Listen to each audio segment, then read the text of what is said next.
2 years and 5,000 miles. That is what I have done on my Suzuki SV650. So 5,000 miles might not seem like a lot of miles to some people, to others it may be a lot. And it's not even 5,000 miles spread, 2.5 and 2.5. It's actually more like 4,000 miles and 1,000 miles. I rode this a lot the first year I got it. I say a lot, whereas I've just done 10,000 miles in a year on my Speed Twin, so you can see where my priorities lie. So in this video, we can talk about the good things, the bad things about owning an SV650, and whether I'd recommend it. So over the 2 years, I can say positively that nothing has gone wrong with this bike. It is absolutely mint. Engine, perfect. Engine on this thing is the piece de resistance. This is the bulletproof part of the entire motorcycle. So the SV650 has been discontinued. We've got to start there. And it has been replaced by a 7GX by Suzuki. That is the 650 engine completely put into a basically adventure bike housing, which does actually look pretty good. Suzuki tend to do that, and they didn't miss a trick with this bike. This bike has been made for a very, very long time, since the late 90s. And of course, it had that little spell in the middle where it was discontinued and brought in with the Suzuki Gladius, which people didn't really like. I did, but people didn't really like. So they went back to the SV650.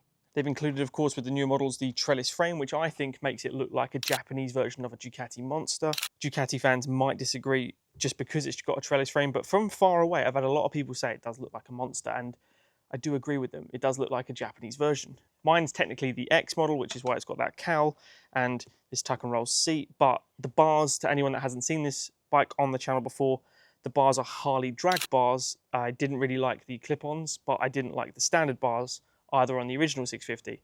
I like the color scheme of the X, but again, my bars are very, over the tank and aggressive, but still with risers. So over the 2 years, there are many things I would change about this bike. I wouldn't leave everything standard if I was to continue to own it later on in the video. First thing to point out is what everyone knows, the seat. The seat is absolute dog shit. So the company Bagster do make nice seats for this, and they even have the SV ingrained in. It's a little bit higher up and it's got a little more cushion in it, whereas this one, just after like 20 minutes, 30 minutes, it just feels like wood. And it's really annoying because the stock seat actually looks really smart, really good. It just doesn't feel really smart or really good.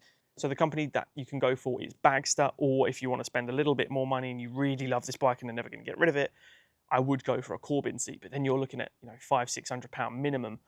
Or you can go to someone that will, pump some gel in it for you, which is probably what I would do now, because you can see there is a little bit of give in there to fill it out a little more.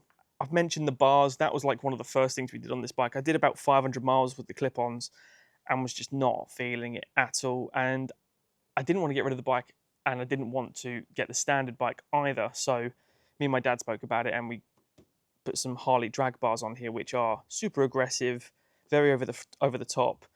Makes it feel a little bit more sporty than just a generic like run around naked bike. I would say most people buy these for, but when you combo the aggressive bars with the V-twin engine, it just feels so good. So we can get into it now, but I am going to be selling this bike, and that is not because there is anything wrong with it. This is a 2020 model SV650X. It only had the first service done and around 600–700 miles when I bought it. So every other mile up to 5,000 is all me. The bike is mint.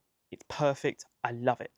I just don't ride it enough to warrant the price tag. And I've got a Honda Transalp currently being built, and I'll be selling that as well, which I was thinking, do I keep that as my like winter runaround? But in my head at the moment, I just want one bike and simplify things for a while. All I do is when I get on another bike at the moment, all I can do is wish I was riding my Speed Twin. So I'm just going to keep my Speed Twin, and that's it for probably a year at the moment until I decide what I want to get next. And I don't want this just rotting away in a garage, not being used. Not because it's not great, because it is. Not because it's not amazing to ride, because it is. It's just not, for me, over a Speed Twin. So now we can get out the way of what's happening after the 2 years. I will be selling it. But let's talk about all the great things about this bike, because the list is so endless. And again, we'll go with the engine. The engine just pulls along so nicely. I've had so many people talk to me about, oh, can you 2-up on it? It's not enough power, 70-odd horsepower, it's not enough. It's plenty, absolutely plenty. It's 70 miles an hour. If you need to like get out of a tight situation on a motorway or something, you've got 2-up and you've got luggage, which I've had on this, both on backpacks. It pulls fine. It's got more than enough grunt because it's not crazy heavy. It may have a little more weight than the MT-07 or the Z650, but I don't know. The MT-07 just doesn't do it enough for me. I know that they're very popular, but I I think the Suzuki is just, it just looks so good. If you look on the market for these bikes and you look for the 90s ones, the early 2000s ones, whatever you might find, you will see these engines with 50,000 miles minimum all planted on them. And I've seen these upwards of 200,000 miles, so what, 260,000 kilometers, maybe a bit more. They are so, so reliable because they're simple. But because they're a V-twin, they also keep the little bit of purr and the fun aspect into your bike. So if you're using this as a commuter, you've gone perfect route with this bike. If you're using this as a B-road bandit, like I like to call them, you've got a perfect bike as well. You can have a lot of fun on the weekends on this thing. It's kind of the perfect all-rounder. Again, I just don't use it enough. My whole premise is the bike has to put a grin on my face while I'm riding it, because I don't ride for commuting. I ride for pleasure. So if it doesn't put a grin on my face, why am I spending all my money on it? Now this will put a little grin on my face, but knowing what I have in the garage is why it's going. So the perks of this bike as well, the display is phenomenal. I really like simple displays. I don't like all the iPads on modern bikes these days. A lot of people do. A lot of older gentlemen do that are riding these like big GSs. They're not for me. I will maybe have to get with the times one day, but I like analog. And as far as digital goes, I like this sort of one. The Brutali has it, the SV650 has it, my missus Ducati 848 has it. It's just linear strip, nice digital clock, rev counter, pretty much all you get. And that is enough for me. Mine has a fuel gauge, and a really good fuel gauge at that, which throws me to how much I'm getting mileage-wise. I'm getting about 165 out of a tank if I ride this nicely. It's really, really good. I think it's only like a 15-litre tank, 14 or 15 litres.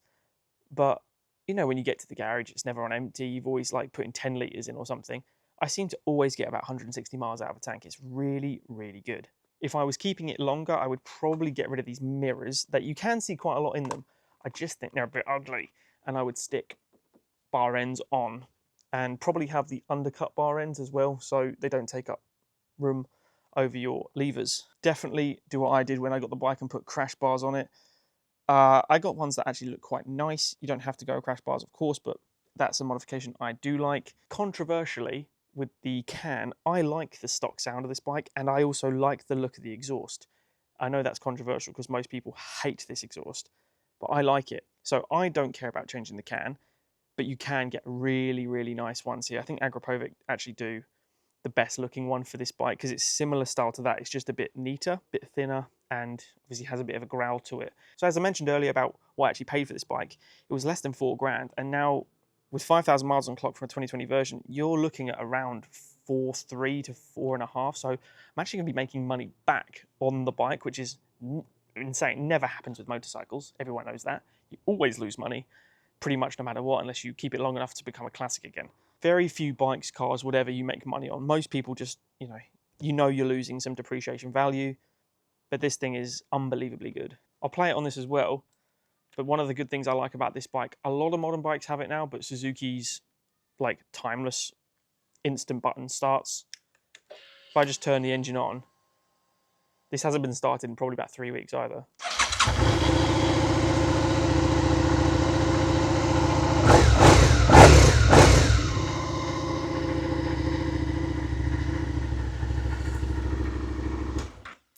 It's absolutely mint. The bike just runs so clean, so smooth all the time. And it makes me think, do I actually really want to sell it? No, I don't.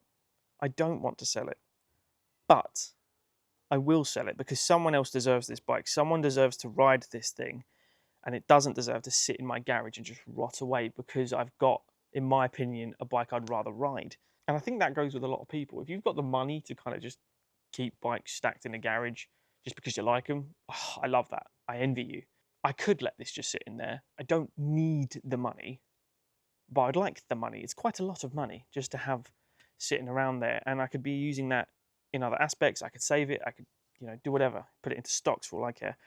But that is my motorcycle fund money, and I'd probably get it on something I'm rather use. And I don't want to say I've outgrown the SV because I don't think you really can. It's not something you outgrow. It's just, it is what it is. But I don't really want to ride it anymore. And maybe in a year's time, I regret the decision. Maybe in 2 years' time, I regret the decision. But as of right now, I think I've spent a lot of time with this, enough time with this, to be happy owning it, moving it on, and yeah, I think it's going to be sad when it does go. But I think after 2 years and 5,000 miles, the bike is absolutely brilliant. It is, as far as I'm aware, it's a near perfect machine. I think it is a perfect machine, other than the seat. So it gets a 9.9 for me. And a lot of people, when I wrote, is it the perfect motorcycle on a video, check it out on the screen, they said no, because it doesn't have, adjustable this, or it doesn't have better four-wheel brakes or whatever. And I just thought, yeah, but if you add those, it's no longer 7.5 grand. It becomes a 10 grand bike. And then it loses the value for me, because a 10 grand bike should be better. For value for money, this falls under like the Royal Enfield camp, except you're getting Suzuki. And I just love that. I love the fact that this is an affordable, like, would you rather a 2020 SV650 or a Bear 650 for 6.5 grand? Like brand new. It's debatable. But I'll tell you what's going to outlast this thing. I would put my house on this bike will be here in 20 years' time, looking very similar to the way it is, unless it's crash damaged, of course. If it stays on the road, this thing will be here in 20 years with 50,000 miles on it minimum, and it will be like brand new. It really will, because they all are. The amount of Gladiuses I see on the road now, because they're like 1,500 quid, because no one wants them because they look a bit ugly. But they're the same thing. It just works, and it's brilliant. But I really do have to credit Suzuki here, because, as I said at the start, the piece de resistance of this bike is the engine. The engine on this thing, if you're looking for that little bit of spark, a 650 to get you to work, but you want to have a little fun, you don't want a boring, maybe like an XJ Diversion, they're just a bit, or a Phaser, they're all right, but they don't, you know what I mean? Everyone knows that feeling. You want that little buzz. This is it. Because I don't commute, if I was commuting, I'd keep it, because I wouldn't ride my Speed Twin, I would ride this. The Speed Twin is my weekend bike, but this just can't be it. I can't share that right now, and that's why it's got to go. So after 2 years of ownership, 5,000 miles, I cannot be happier with the purchase I made. I don't regret any of it, but it is time for it to go, and I would highly recommend anyone else to buy an SV650. They are tremendous bikes. But if you do want to see other videos on the SV650, make sure to go through the channel, check out the 2 videos you see on screen now. Have a look at other videos on the channel as well, plenty of reviews, and don't forget to subscribe to never miss future uploads. I'll see you guys in the next video. Cheers.